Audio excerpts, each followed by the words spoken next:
sparks, we are diving into the unseen energy of the spaces we live in. I'm your host, Saima, and our guest, Nicole Baxter, is not just an interior designer, she's a pioneer. With over 30 years of experience and the creator of the emotional home, Nicole introduces neuroaesthetics as a powerful new lens to explore how our homes affect our emotions, identity, and sense of safety. So get ready to see your space and your story differently. Nicole, welcome to the show.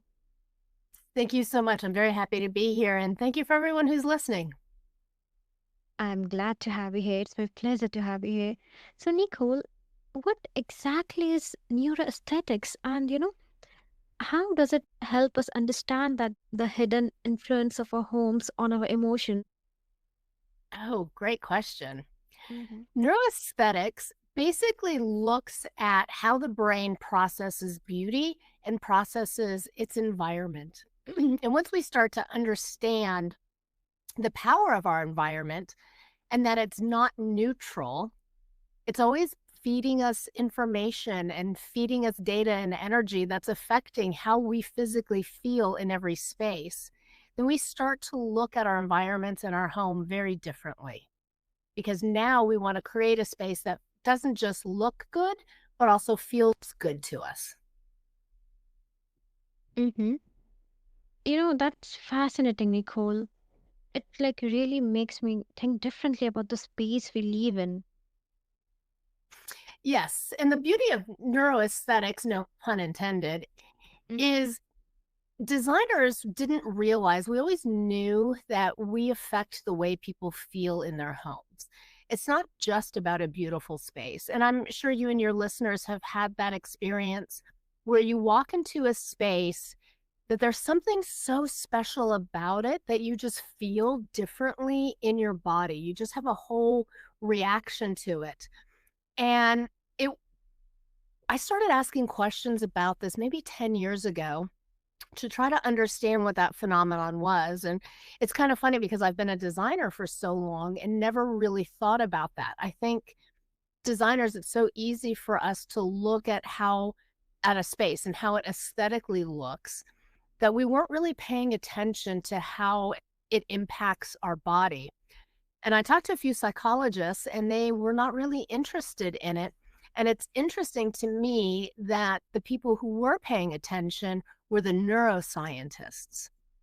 And then they started looking at how the information comes into our brain through our five senses, how it's processed with our memories, and how that gets translated into our body. Mm-hmm. That completely makes sense, Nicole. Now, you talk about the sensory feedback loop. So, can you share that, how our environment shapes our state and what elements of a space most strongly influence that loop? Ooh, good question. So let's get into the loop a little bit because I'm not sure if your listeners are familiar with this. So maybe we just back up and go to the beginning and how it all works.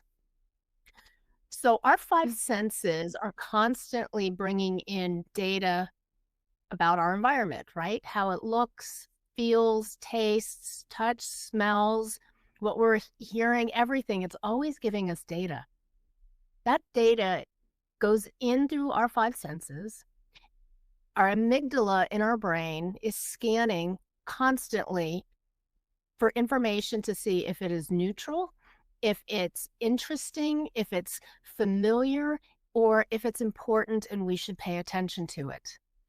Once the amygdala gets it, it sends it over to the hippocampus. And the hippocampus is your archivist. It remembers everything that you have ever gone through in your life, whether you're consciously aware of it or not. That sensory information gets compared to your database of memories. And if it's good or bad, that information gets sent on to the hypothalamus. And your hypothalamus is in control of your hormones. So, whatever the data is, based on whatever memories and pattern recognition there is in your brain, determines what hormones, determines what hormones go through your body. And that feeling that we get along with our memories, that's what an emotion is. So now if we look at this, through the lens of our spaces and our homes, we're picking up information from our homes, and we are pattern seeking machines. Our brains crave patterns because patterns tell us Mhm. if we're safe, they tell us what comes next, they tell us if we're in danger. So when you're in a home that doesn't really have any design harmony or cohesiveness to it, there's no pattern to it, and it's unsettling for your brain. When there is a central theme to it and it's cohesive and everything makes sense and the details all work together, your brain loves that pattern and it relaxes us. So many things that we do in the home is so important for relaxing our nervous system and triggering our parasympathetic system through textures and colors and cohesiveness and the right light. That's such a rich explanation, Nicole. I mean, it really highlights that how every detail in a space can shape our inner experience without us even realizing it. And I think, like, I'm sure a lot of people will find that perspective eye-opening. And I think a lot of people feel anxiety in their homes and they don't realize where it's coming from. If you have a lot of clutter in your house, it just doesn't feel good. And I oftentimes when we feel that anxiety, we don't recognize where it's coming from. We just know we feel it. We just know our body is uncomfortable. But when we start looking around and seeing if there are triggers in our home, if there is a lot of clutter, even if some of the furnishings are older and maybe in less than great condition, or if it's too cold, or if there's a strange smell, that your body's going to pick up on all of that. And when we start to remedy those things and realizing that that actually is a bigger problem than we think it is, how much of the anxiety that we feel at home starts to vanish? Absolutely. So, like, do you think that people are, unconsciously creating spaces that reinforce the stress? Yes, that reinforce anxiety. Yes, Mm-hmm. I do. I think we don't as a designer, I'm always thinking about the environment and I'm always thinking about what goes with what because that's my craft and that's my talent. But I feel people make purchases for other reasons. And not everybody can afford a nice home or can afford a designer. And I think what this knowledge really does is it's not about spending a lot of money on your home, it's being conscious about what you're bringing into your home.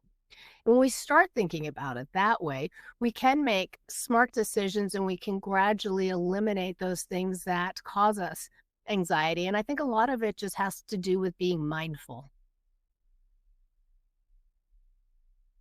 That might explain that why we feel unsettled in beautiful space. Yeah, I think that's absolutely it. And I think that a lot of people do trends because trends look good in a photograph, but they don't think about how that feels when they're in their space and if that reflects them and their story and triggers those memories that we know are so important to our well-being. Mm-hmm. Now, like, authentic design is a term you use often. So, can you share that? Like, what do you say to someone who thinks they're just not creative enough to design that way? I think looking at yourself and looking at some of your favorite memories and just start experimenting. So much of this is the preparation at the beginning. We always want to jump to the furniture purchase, but the planning at the very beginning and pulling colors that you like and fabrics that you like, collecting images of furniture pieces that you like, then start putting them together to create a scheme. What you have a bunch of pictures of chairs and you have a bunch of pictures of sofas or tables and lamps. Start mixing them together and seeing how they feel together before you do the purchasing, because that really helps you to see what you're doing rather than impulse buying and bringing something home because it's on sale, because it's in your favorite color. It's really about understanding what you're drawn to and then how those elements work together. I love that perspective, Nicole. Like it's so empowering. And it really reminds us that creativity isn't about perfection or special talent, but about being intentional and curious with our space. Absolutely. And I think the most comfortable spaces are the ones that tell our stories. And I feel like that's also the most empowering ones. If I'm having a bad day and I have a beautiful space that reminds me of my family and triggers childhood memories, it's going to make me feel grounded and like I belong and like I matter. And it's going to lift my spirits. I completely agree with that, Nicole.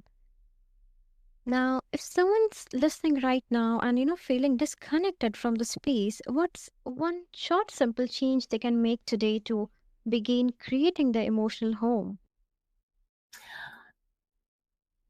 Simplify. Go through the house and just start simplifying. I think the most powerful first step is really to clear off all the surfaces, take the pillows away if you have them, take the knickknacks and the accessories off of Mhm. all of your surfaces. See how that empty space feels to you, where you're just at the bare bones of the furniture and see how that space feels and then start adding things back one at a time in a very deliberate way. Weed out the things that don't make any sense or don't have any emotional value to you. That's okay. And then you can see spaces that you have where maybe you need to grab a couple pillows for a color refresh or change some things up here and there. But I promise you, you're going to start feeling better quickly. Small shifts, big ripples, and that's how soulful change really begins. Yeah, Nicole? absolutely. Mm-hmm.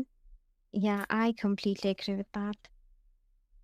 So, Nicole is helping us reimagine our homes as mirrors of our healing, memory, and potential. So, listeners, the walls around you aren't just surfaces, they are part of your nervous system, your story, your soul. So, tonight, take a look around. What is your space saying?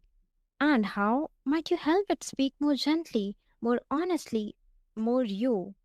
Until next time, stay sparkly.